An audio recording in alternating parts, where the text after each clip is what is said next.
प्रयुक्तिक्रमनिरूपणम् इदानीं कर्तव्यं। तथा 17 प्राजापत्यान् पशून् आलभेत इत्यत्र 17 पशुद्रव्यक प्रजापतिदेवताकाः 17 यागाः कर्तव्यत्वेन बोधिताः। पश्यतु, 17 प्राजापत्यान् पशून् आलभेत इति अस्ति। तर्हि 17 यागाः क्रियन्ते। तत्र तन्त्रेण अनुष्ठानं सामान्यतः भवति। श्रूयते वा? तत्र सामान्यतः तन्त्रेण अनुष्ठानं नाम किं? पूर्वं मया उक्तम् इति स्मरामि।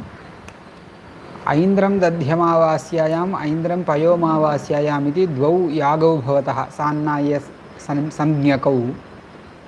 तत्र सम्प्रतिपन्नदेवताकत्वम् अस्ति। सम्प्रतिपन्नदेवताकत्वं नाम यागः अनेकः किन्तु देवता तु एका, प्रयोगस्तु एकः।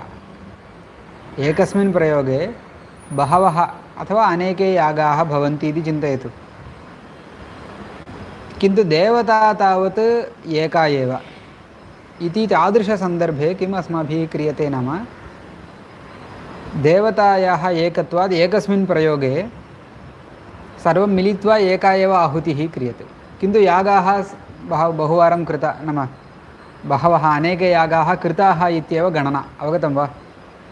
यथा दध्यमावास्यायां पयोमावास्यायाम् इति दधिपयसोः मिलित्वा अवदानं कृत्वा आहुतिस्तु एका एव, किन्तु यागः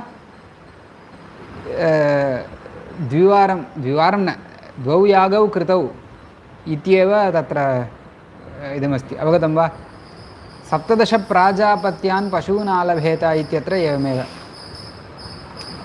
अत्र पश्यतु, तत्र उपाकरणाख्यस्य आद्यस्य इति आरभ्यते। ततः पूर्वं किञ्चित् वक्तव्यमस्ति। उपाकरणं नाम पशोः आलम्बनम्। आलम्बनं नाम एवं क्रियते खलु। नियोजनं नाम यूपे बन्धनं, यूपे पशोः बन्धनं। यूपः इति स्तम्भविशेषः भवति। यागस्य आहवनीयकुण्डस्य पुरतः यूपसंज्ञकः कश्चन काष्ठविशेषः स्थूणः अस्ति खलु, तद्वत् स्थाप्यते। तत्र पशोः बन्धनं भवति। उपाकरणं, नियोजनं, पर्यग्निकरणम् इति एकमस्ति। ज्वलद्भिः दर्भैः पशोः एवं 3 वारं प्रदक्षिणीकरणम्, इदं पर्यग्निकरणम् इति नाम्ना उच्यते। अवगतं वा? एतानि अङ्गानि भवन्ति। कस्य? हविषः संस्काराः। हविस्संस्कारः सर्वोपि यागस्य अङ्गमेव भवति, तत्र क्लेशो नास्ति। यथा अवहननम् इत्यादिकं हविस्संस्कारः, तद्वत् अत्र उपाकरणादयः केचन संस्काराः पशौ कर्तव्याः। आहुतिः तावत् एका एव कर्तुं शक्यते। आहुतिः एका कर्तुं शक्यते नाम सर्वं वपादिकं, वपायागः इति चिन्तयतु, सर्वम् एकस्याम् आहुतौ समाप्य एकः त्यागः प्रजापतये इदं न, प्रजापतिदेवताकः यागः इति कृत्वा प्रजापतये इदं न मम इति त्यक्तुं शक्यते। किन्तु संस्काराः तु सर्वं मिलित्वा कर्तुं 17 पशवः सन्ति, कथं मिलित्वा आलम्बनं पर्यग्निकरणं कर्तुं शक्यते? न शक्यते किल। अतः एकैकशः कर्तव्यम्। अवगतं वा? किं न अवगतम् इति वक्तव्यम् इदानीमेव।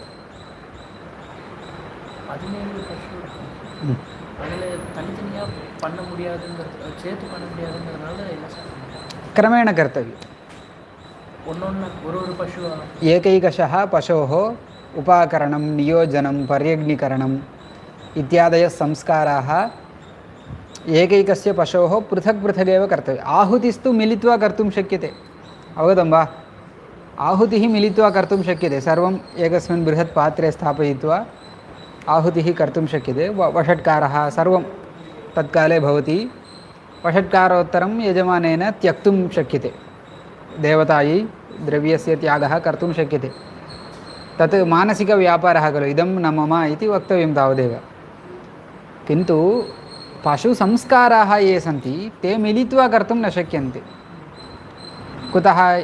17 पशूनाम् एकस्मिन् काले कथम् उपाकरणं भवति, कथं पर्यग्नीकरणं भवति, कथं नियोजनं, क्लेशः खलु।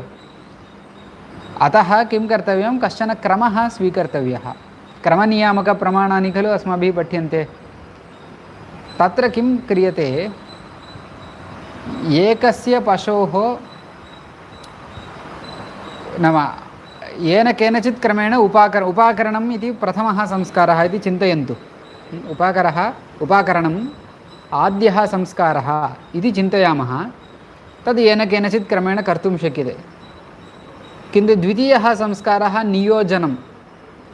सः संस्कारः येन क्रमेण उपाकरणं कृतं, पश्यतु 17 सन्ति, अवगमार्थं 5 पशवः इति चिन्तयामः। 17 पशुयागाः सन्ति, अवगमार्थं 5। अत्र उपाकरणम् आरब्धम्, अनन्तरम् उपाकरणम् एवं नाम केनचित् क्रमेण कर्तव्यं। द्वितीयः संस्कारः अस्ति किल, सः एवम् आरब्धुं न शक्यते, अत्र एवमेव आरब्धव्यम्। अतः एवमेवं कृतं चेदपि पश्यतु, एवम् उपाकरणं पुनः उपाकरणम् इति कृतं चेदपि तर्हि इदम् अत्र स्थापनीयम्। अवगतं वा? किमर्थम् एतत् इति चिन्तयामः। कश्चन संस्कारः कृतश्चेत् अग्रिमसंस्कारार्थं विलम्बः न कर्तव्यः। विलम्बः नाम अनावश्यकविलम्बः न कर्तव्यः। पश्यतु, उपाकरणम् इति एवं क्रमेण उपाकरणं समाप्तं। द्वितीयः संस्कारः नियोजनम् अनेन क्रमेण आरभ्यते चेत् किं भवति, अत्र कृतः यः उपाकरणाख्यः संस्कारः, तस्य नियोजनमिति द्वितीयस्य संस्कारस्य च 10 क्षणं विलम्बः भवति। अत्र एकमेव क्षणं विलम्बः भवति। उपाकरणं पश्यतु, एवम् उपाकरणं कृतं, नियोजनं क्रियते चेत् 4 क्षणैः व्यवधानेन द्वितीयसंस्कारः अत्र प्राप्नोति अस्य पशोः। अत्रापि 4 क्षणैः प्राप्नोति। कथं? पश्यतु, उपाकरणं कृतं वा, उपाकरणं 4 क्षणानि गतानि, द्वितीयसंस्कारः नियोजनम् इति कृते क्षणचतुष्टयं व्यवधानः अत्र आसीत्। अवगतं वा? अत्रापि उपाकरणं कृतं, उपाकरणं नियोजनार्थं 4 क्षणानि विलम्बेन आगच्छन्ति। एवं खलु सामान्यतः भवति। किन्तु एवम् उपाकरणं कृत्वा एवं नियोजनम् आरभ्यते चेत् अस्य उपाकरणानन्तरं नियोजनार्थम् सामीप्यं भवति, अस्य अत्यन्तं विलम्बः भवति। इदं तु नापेक्षितं किल, क्रमेण कर्तव्यम् इति उक्तम्। इत्युक्ते सः प्रयोगः नाम अङ्गानां प्रधानानां च सः अनुष्ठानम् इति उक्तं। सः अनुष्ठानं न सम्भवति, अतः क्रमेण कर्तव्यं। क्रमेण क्रियते चेदपि सः अनुष्ठितम् इति उच्यते। सामान्यतः लोके भवान् एव आदौ प्रविष्टः, अनन्तरं सः प्रविष्टः, अनन्तरं भवान् प्रविष्टः कक्ष्यां प्रति। अहं किं वदामि, एते छात्राः आगताः वा, कदा? मिलित्वा आगन्तुं शक्यते वा? मिलित्वा आगन्तुं न शक्यते। सः अत्र द्वारे प्रविशति चेत् सः किञ्चित् स्थूलः अस्ति, तेन सह भवान् प्रवेष्टुं न शक्नोति। अतः मिलित्वा इति व्यवहारः भवति। क्रमेण आगतानां विषयेपि मिलित्वा आगताः इति व्यवधानं भवति किल, तद्वदेव तद् अवर्जनीयव्यवधानं सुसह्यते। अवर्जनीयव्यवधानातिरिक्तव्यवधानाभावः एव क्रमः इति उच्यते शास्त्रे। अवर्जनीयं व्यवधानं नाम किं? डिस्टेन्स्, तदेव। अवर्जनीयव्यवधानं तु सह्यते। इदानीं पश्यतु, सः पाठस्य आरम्भे आगतवान्, तस्य आगमनोत्तरमेव पाठः आरब्धः, प्रायेण समाप्तिसमये मङ्गलश्लोकोच्चारणसमये सः आगच्छति इति चिन्तयतु। तदानीं तस्य अटेण्डेन्स् दातुं शक्यते वा? किञ्चित् 2 मिनिट्स् आगतवान् चेत् सह्यते। अवर्जनीयव्यवधानम् एकस्य क्रमेण आगन्तव्यं खलु एकैकशः अन्यस्मात् किम् अन्यस्याः कक्ष्यायाः।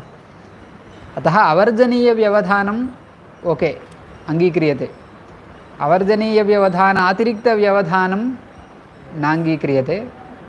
अतिरिक्तव्यवधानाभावः एव प्रयोगे क्रमः इति नाम्ना सामान्यतः उच्यते। अवगतं वा?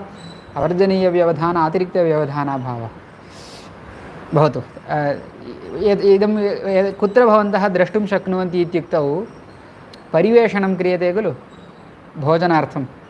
आदौ पायसं क्रमेण परिवेषणं करोति, अनन्तरं द्वितीयः पदार्थः पच्चिडि, सः तत्र गत्वा पुनः आगच्छति वा? न, एवं क्रियते चेत् बहु विलम्बः भवति। एकः सः पायसं स्वीकृत्य अग्रिमपदार्थार्थं प्रतीक्षां करोति, 10 जनाः उपविष्टाः भोजनार्थं, 9 जनानां परिवेषणानन्तरं मम अग्रिमपदार्थः लभ्यते इति सः चिन्तयन् अस्ति किल। तस्मिन् काले भवान् 10मम् आरभ्य द्वितीयपदार्थम् आरभते चेत् तस्य मनः क्लेशः भवति, सामान्यतः भवति वा न वा? अतः आदौ येन क्रमेण कृतं तेनैव क्रमेण द्वितीयादिसंस्काराः कर्तव्याः इति तत्र कश्चन बद्धक्रमः। अयं प्रयुक्तिक्रमः इति उच्यते। प्रयोगानुसारं नाम फस्ट् पदार्थः येन क्रमेण प्रयुक्तः अथवा आद्यस्य संस्कारस्य प्रयोगः येन क्रमेण आरब्धः तेन क्रमेण अग्रिमपदार्थानाम् अनुष्ठानम् इति उच्यते। तथा इदानीं पङ्क्तिं पठामि, पश्यतु। 17 प्राजापत्यान् पशून् आलभेत इत्यत्र 17 पशुद्रव्यक प्रजापतिदेवताकाः 17 यागाः कर्तव्यत्वेन बोधिताः। तत्र उपाकरणाख्यः आद्यः पदार्थः यतः कुतश्चिदारभ्य यत्र क्वचित् समापनीयः। वाजपेये अस्ति 17 प्राजापत्यान् वाजपेययागः इति कश्चन सोमयागः वर्तते। तत्र अङ्गं भवति, एते 17 यागाः अङ्गभूताः भवन्ति प्रजापतिदेव भवतु। यत्र क्वचित् समापनीयः तत्र क्लेशो नास्ति, किन्तु नियोजनादिकं द्वितीयसंस्कारः, नियोजनादिकं तु येन क्रमेण उपाकरणं प्रवृत्तं तेनैव क्रमेण कर्तव्यं। कथं? प्रकृतौ प्रकृतियागे उपाकरण अग्रिमक्षणे एव नियोजनं कृतम्, अत्र तु अग्रिमक्षणे कर्तुं न शक्यते। कुतः? मिलित्वा प्रयोगः कर्तव्यः खलु। 17 यागाः अधिकं जातं संख्या। प्रकृतियागे एक एव पशुः आसीत्, अतः उपाकरण अग्रिमक्षणे नियोजनं कृतं। विकृतौ तु एकः पशुः नास्ति, 17 पशवः सन्ति, अतः 16 क्षणपर्यन्तम् उपाकरणानन्तरं नियोजनपर्यन्तं प्रतीक्षणीयमेव। तत्र क्लेशो तत्र इदं नास्ति, अन्या गतिर्नास्ति। नियोजनः कथं? प्रकृतौ अग्निशोमीयपशोः एकत्वेन उपाकरणं भवतः इदं यूट्यूब् चलति वा? अन्यः कश्चन पश्यन्नस्ति, कश्चन वा काचन वा कोऽपि भवतु भवतु। तत्र द्वितीयक्षणे अत्र तु कुत्र पठनीयम्? उपाकरणम् आदौ कृत्वा द्वितीयक्षणे एव नियोजनं, तृतीयक्षणे एव प्रोक्षणं। तृतीयसंस्कारः प्रोक्षणमिति चिन्तयामः। व्यवधानप्रयोजकाभावात्, तत्र व्यवधाने किमपि कारणं नास्ति, अतः कारणं नास्ति इति कृत्वा अग्रिमक्षणे एव सर्वं कृतम्। अत्र नाम 17 प्रजापतियागेषु 17 पशूनां सह अनुष्ठेयत्ववचनात्, सः पशूनालभेत इति अस्ति किमपि। प्रथमतः यत्र क्वचित् पशौ कृतम् उपाकरणं, यत्र क्वचित् पशौ किं कृतम् उपाकरणं कृतं, तद् उपाकरणम् अस्ति किल, तत् किं करोति? स्वाश्रयकर्तव्यनियोजनाय स्वम् उपाकरणं, स्वाश्रयः पशुः, तस्मिन् पशौ यत् नियोजनमिति द्वितीयसंस्कारः कर्तव्यः, तदर्थं नियोजनाय 16 क्षणैः व्यवधानं सहते। 16 क्षणपर्यन्तं व्यवधानं सः अङ्गीकरोति। उपाकरणम् इति आद्यः संस्कारः, तदपेक्षया अधिकं न सहते। 16 पर्यन्तं सहते इति तु वचनं तत्र प्रमाणमस्ति, न तु अधिकं। तत्र उपाकरणक्रमेण नियोजनं प्रथमपशौ अकृत्वा पश्वन्तरे कृत्वा अनन्तरं प्रथमपशौ नियोजनकरणे मया अङ्गुलीः प्रदर्श्य उदाहरणं दत्तं किल पश्यतु उपाकरणक्रमेण नियोजनं प्रथमपशौ अकृत्वा तथा न क्रियते उपाकरणं केनचित् क्रमेण कृतम् अन्येन क्रमेण नियोजनम् आरभ्यते इति चिन्तयतु पश्वन्तरे नियोजनं कृत्वा अनन्तरं प्रथमपशौ नियोजनकरणे किं भवति षोडशक्षणाधिकक्षणव्यवधानं शास्त्र अननुमतम् इदं न शास्त्रम् अङ्गीकरोति शास्त्र अननुमतम् आपद्येत इदम् आगच्छति तन्निरासाय एतद्वारणार्थम् उपाकरणं येन क्रमेण प्रवृत्तं तेनैव नियोजनादिकं कार्यम् इति प्रवृत्तिक्रमः श्रुत्यर्थपाठस्थानमुख्यप्रवृत्तिक्रमाः इति षड्विधक्रमबोधकप्रमाणानि अस्माभिः चिन्तितानि अवगतं वा इत्येवं श्रुत्यर्थपाठस्थानमुख्यप्रवृत्तिक्रमैरेव कर्म अनुष्ठानम् अन्यथा अनुष्ठाने वैगुण्यम् इत्यलं समाप्तम् इति श्रीकृष्णयज्वकृता मीमांसा परिभाषा समाप्ता ग्रन्थः समाप्तः सूर्यनारायणं वन्दे देवीं त्रिपुरसुन्दरीं गुरूनधिगतार्थांश्च निरन्तरमहं भजे நாளைக்கு வாக் ஸ்பர்தால தர்ம லட்சணம்